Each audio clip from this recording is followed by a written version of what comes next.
పగిడిద్దరాజు గోవిందరాజు గద్దెల పునఃప్రతిష్ఠాపన కార్యక్రమం వైభవంగా జరిగింది.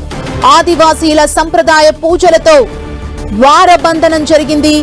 కొండాయి నుంచి గోవిందరాజు, పూనుగొండ్ల నుంచి పగిడిద్దరాజు ప్రతిరూపాలతో వచ్చిన ఆదివాసీలు ద్వారబంధనం చేసి ప్రత్యేక పూజలు నిర్వహించారు. వరుస క్రమంలో సమ్మక్క, సారక్క, పగిడిద్దరాజు, గోవిందరాజు గద్దెల పునఃప్రతిష్ఠాపన చేశారు. ఈ క్రమంలో మంత్రి సీతక్క పాల్గొన్నారు. ఈ కార్యక్రమంలో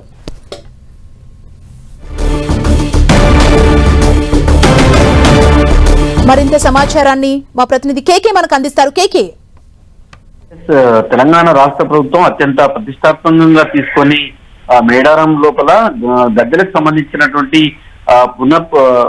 పునర్నిర్మాణ ప్రక్రియను వేగవంతంగా ప్రారంభించింది. దీనిలో భాగంగా మేడారం గద్దెల ప్రాంగణం లోపల పగిడిద్దరాజు, గోవిందరాజు రెండుకు సంబంధించినటువంటి గద్దెలు కూడా ఇప్పుడు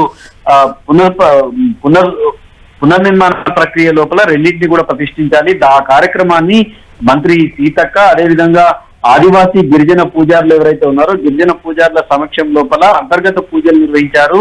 గద్దెల వద్ద మొత్తం అంటే రెండు గద్దెలు, అటు పగిడిద్దరాజు, గోవిందరాజుకు సంబంధించినటువంటి గద్దెల పునఃప్రతిష్ఠాన కార్యక్రమం వైభవంగా కొనసాగింది.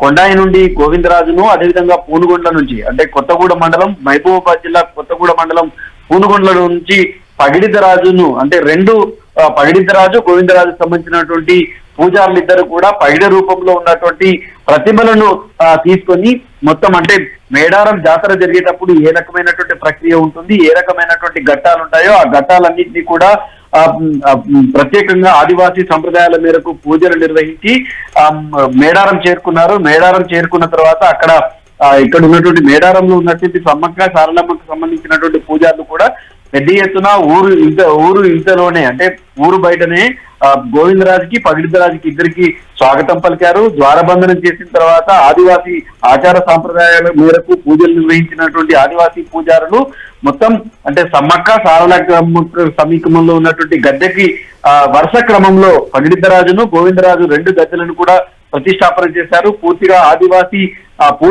పూజా సాంప్రదాయాలతోటి సంస్కృతి సాంప్రదాయాలను మేళవిస్తూ అక్కడ ఉన్నటువంటి పద్ధతులన్నింటినీ కూడా పాటిస్తూ అంటే అక్కడున్న ఆచార వ్యవహారాలన్నింటినీ కూడా పాటిస్తూ పునఃప్రతిష్ఠన కార్యక్రమం జరిగింది. పూర్తిగా రాష్ట్ర మంత్రిగా ఉన్నటువంటి సీతక్క దగ్గరుండి ఇవన్నీ వ్యవహారాలన్నింటినీ కూడా పర్యవేక్షించడం అనేది జరిగింది. మొత్తంగా కూడా రాష్ట్ర ప్రభుత్వం ఇచ్చినటువంటి రూట్ మ్యాప్, అదేవిధంగా అక్కడ ఉన్నటువంటి ఇంత యానిమేషన్ ప్రకారం నిర్వహించినటువంటి పూజలకు సంబంధించిన గద్దెలు ఏ రకమైనటువంటి వరుస క్రమంలో ఉన్నాయో, బ్లూ ప్రింట్ ఏ రకంగా ఉందో అదే బ్లూ ప్రింట్ మేరకు కూడా నూతనంగా పగిడిద్దరాజు, గోవిందరాజు సంబంధించినటువంటి గద్దెల ప్రతిష్టాపన చేశారు. పూర్తిగా ఈ రోజు భక్తులకు సంబంధించినటువంటి దర్శనాలను కూడా పూర్తి స్థాయిలో నిలిపివేసి అంటే ముందుగానే ప్రకటన చేసి నిలిపివేసి అక్కడ మొత్తం ఎక్కడికక్కడికి కూడా మేడారం పరిసర ప్రాంతాలన్నింటినీ కూడా దిగ్బంధం చేసినటువంటి సిచ్యువేషన్ ఉంది.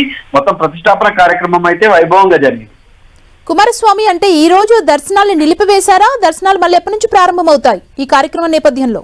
ఆదివాసీ సంస్కృతి సాంప్రదాయాల మేరకి పూజలు నిర్వహించాల్సి ఉంటుంది. ఆదివాసీ తంతు ఉంటుంది కాబట్టి వాటన్ని వాళ్ళ గొట్టు ప్రకారం పూజలు నిర్వహించాలి కాబట్టి ఇతర భక్తులు వస్తే ఇబ్బందులు కలుగుతాయి అనేటువంటి ఉద్దేశంతో ఇదంతా కూడా ముందస్తుగానే ప్లాన్ చేసుకున్నటువంటి ఆదివాసీ గిరిజన పూజారులు నిన్ననే ప్రకటించారు. రేపు ఈ రోజు పూర్తిగా దర్శనాలు బంద్ చేస్తాము, ఖచ్చితంగా భక్తులు సహకరించాలని చెప్పి ప్రకటన రిలీజ్ చేసిన తర్వాతనే ఎక్కడికక్కడికి అక్కడ సమీప ప్రాంతాల నుంచి ఎవరిని రానియకుండా కేవలం మేడారం పూజారులు ఎవరైతే ఉన్నారో మేడారంకు సంబంధించినటువంటి సమ్మక్క, సారలమ్మ, అదేవిధంగా గోవిందరాజు, పగిడిద్దరాజు సంబంధించినటువంటి పూజారులు ఎవరైతే ఉన్నారో వాళ్ళు మాత్రమే ఉండి ఇతరుల ఎవరికి ప్రవేశం లేకుండా వాళ్ళు ప్రత్యేకమైన పూజలు నిర్వహించారు. ఇదంతా అయిపోయిన తర్వాత మళ్ళీ ఆదివాసీ గిరిజనులు ప్రకటన చేస్తారు. ఆ తర్వాత యథావిధిగా మేడారం జాతర లోపల భక్తులకు సంబంధించినటువంటి మొక్కులు కొనసాగుతాయి. అది ఈ రోజుకే బంద్ అనేటువంటిది అంటే మిగతా భక్తులకు సంబంధించినటువంటి బ్రేక్ అనేటువంటి వ్యవహారం ఈ రోజుకే పరిమితం అవుతుంది.